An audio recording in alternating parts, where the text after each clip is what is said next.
वैसे तो महाभारत कौरवों और पांडवों के बीच हुए भयंकर युद्ध के लिए जाना जाता है।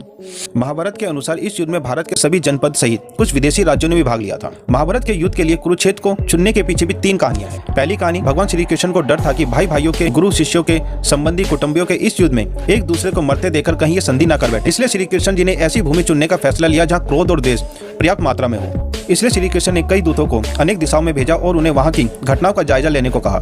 एक दूत ने सुनाया कि कुरुक्षेत्र में बड़े भाई ने छोटे भाई को खेत की मेड़ टूटने पर बहते हुए वर्षा के पानी को रोकने के लिए कहा। उसने साफ इंकार कर दिया। इस पर बड़े भाई ने छोटे भाई को चाकू मार दिया, उसकी लाश को मेड़ के पास लाकर टूटी हुई मेड़ पर लगा दिया। यह कहानी सुनकर श्री कृष्ण को यही भूमि भाई भाइयों के युद्ध के लिए उपयुक्त लगी।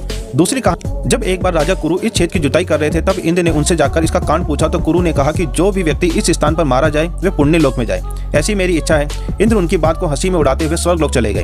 ऐसा अनेक बार हुआ। इंद्र ने अन्य देवताओं को भी ये बात बताई, तब सभी देवताओं ने कहा कि उनकी इच्छा पूरी करो। तब इंद्र ने कुरु के पास जाकर कहा कि कोई भी पशु, पक्षी या मनुष्य निराहार रहकर या युद्ध करके इस स्थान पर मारा जाएगा तो वह स्वर्ग का भागी होगा।